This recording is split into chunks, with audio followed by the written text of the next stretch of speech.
IPS kelas 11 2. Saya Tria Suslawati, nomor absen 33 dari kelas 11 IPS. Di sini kami akan menjelaskan tentang pengertian, unsur-unsur, dan mengonstruksi bahasa dari cerita pendek.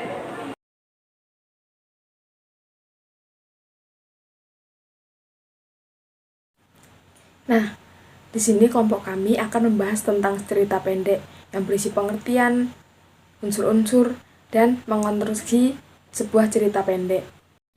Nah, pertama-tama saya akan menjelaskan tentang pengertian cerita pendek. Nah, apa sih cerita pendek itu? Nah, cerpen merupakan suatu karya sastra dalam bentuk tulisan yang mengisahkan tentang sebuah cerita fiksi lalu dikemas secara pendek, jelas, dan ringkas. Cerpen biasanya hanya mengisahkan cerita pendek tentang permasalahan yang dialami satu tokoh saja. Nah, selanjutnya ada unsur-unsur cerpen. Unsur-unsur cerpen terbagi menjadi 3. Yang pertama, unsur intrinsik, kedua, unsur ekstrinsik, dan yang ketiga ialah unsur kebahasaan. Unsur intrinsik sendiri terbagi menjadi beberapa bagian. Yang pertama, tema, penokohan, sudut pandang, latar, alur, konflik, dan amanat. Yang pertama ialah tema. Tema yang biasa kalian ketahui sebagai ide gagasan dalam suatu cerita. Nah, pengertian tema sendiri ialah ide cerita yang dijadikan dasar oleh pengarang untuk dikembangkan menjadi sebuah cerita. Selanjutnya ialah penokohan. Penokohan ialah penciptaan citra tokoh dalam suatu cerita. Biasanya, penokohan terbagi menjadi 3 macam. Yang pertama, protagonis, antagonis, dan tritagonis. Protagonis ialah tokoh yang baik, antagonis tokoh yang buruk, dan tritagonis ialah tokoh yang netral. Ini saya menjelaskan bagian sudut pandang. Sudut pandang disebut juga sebagai pengisahan, yaitu bagaimana peran seorang pengarang atau narator dalam menyampaikan ceritanya. Sudut pandang dibagi menjadi 3, yaitu sudut pandang orang pertama, sudut pandang orang kedua, dan sudut pandang orang ketiga. Contoh sudut pandang orang pertama yaitu aku, saya, terus contoh sudut pandang orang yang kedua, kamu, terus dan lain-lain. Contoh sudut pandang yang ketiga yaitu nama orang, dia, mereka. Yang di sini yang cerpen yang akan kita bawakan di akhir video menggunakan sudut pandang orang yang ketiga. Latar. Latar ialah segala keterangan yang berhubungan dengan waktu, tempat, dan suasana yang tergambar ketika cerita atau peristiwa berlangsung. Nah, latar ini terbagi menjadi 3 macam. Yang pertama latar waktu, latar tempat, dan latar suasana. Alur disebut juga plot atau jalan cerita, adalah rangkaian peristiwa atau urutan bagian-bagian dari keseluruhan cerita. Alur dibagi menjadi 3, yaitu alur maju, alur mundur, dan alur campuran. Cerpen yang kami pilih menggunakan alur maju. Selanjutnya konflik. Apa sih konflik? Konflik ialah saat terjadinya pertikaian atau pertentangan antara dua karakter yang berbeda dalam cerita pendek. Amanat. Amanat ialah pesan kebaikan yang biasanya disampaikan secara tersirat oleh pengarang melalui cerita untuk para pembacanya. Saya akan menjelaskan mengenai unsur ekstrinsik yang ada pada cerita pendek. Yang pertama, terdapat latar belakang dari pengarang. Biasanya latar belakang pada kisah cerpen berasal dari pengalaman pribadi pengarangnya, namun juga tidak jarang pengarang tersebut mengambil cerita dari kisah orang lain. Yang kedua, terdapat latar belakang dari masyarakat. Latar belakang dari masyarakat ini akan membantu berlangsungnya jalan cerita. Biasanya juga mempengaruhi isi ceritanya juga. Yang ketiga, terdapat biografi yang memaparkan biodata, riwayat hidup, dan pengalaman secara menyeluruh dan lengkap dari pengarangnya. Yang keempat, terdapat aliran sastra yang mempengaruhi gaya bahasa yang digunakan oleh penulis saat menyampaikan ceritanya. Nah, unsur esensi yang terakhir, terdapat kondisi psikologis berupa keadaan senang, sedih, suka, dan duka yang mempengaruhi mood penulis saat membuat sebuah cerita pendek tersebut. Selanjutnya ialah unsur kebahasaan. Pada cerpen banyak ditemukan majas dan peribahasa. Majas artinya cara pengarang untuk menghadirkan efek makna tertentu dengan cara membandingkan atau menyamakan sesuatu dengan sesuatu yang lain. Yang kedua, peribahasa, yaitu kalimat yang berisi perumpamaan, nasihat, atau aturan tingkah laku.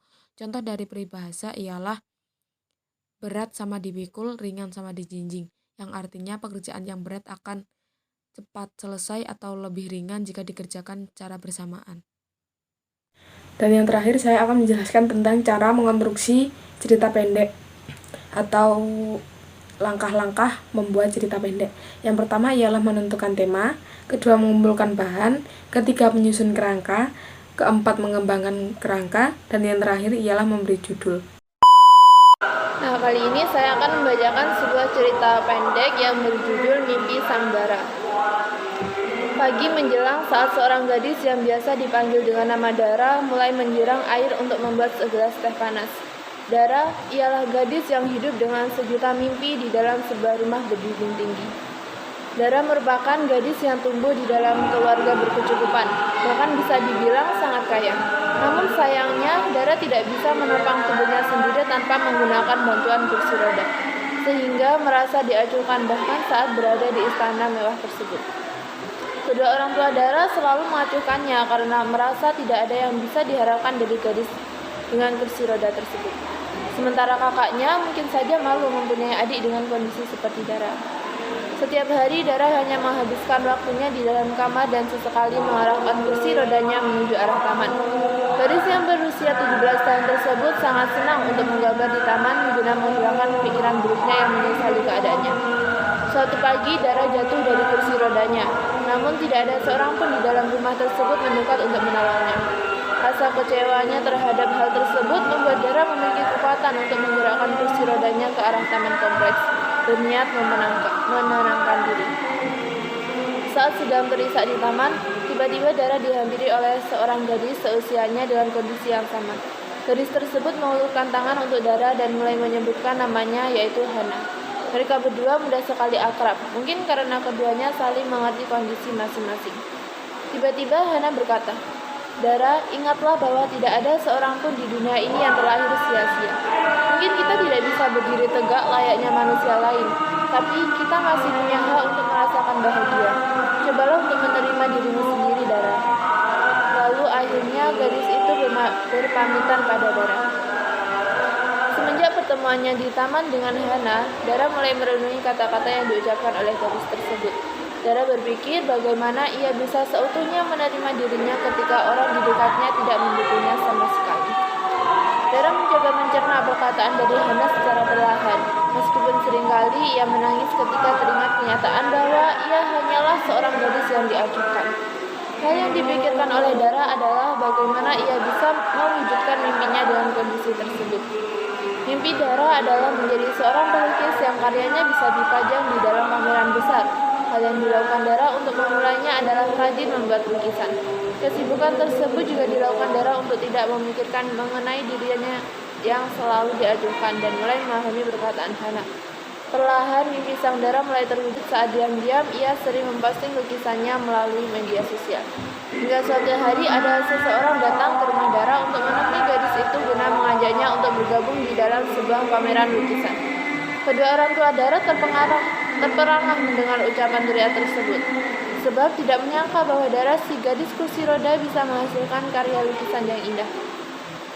Dara hanya tersenyum melihat respon kedua orang tuanya dan memilih menerima tawaran pameran tersebut. Berbagai lukisan indah dipajang dalam pameran yang diberi tema Mimpi Sang Dara.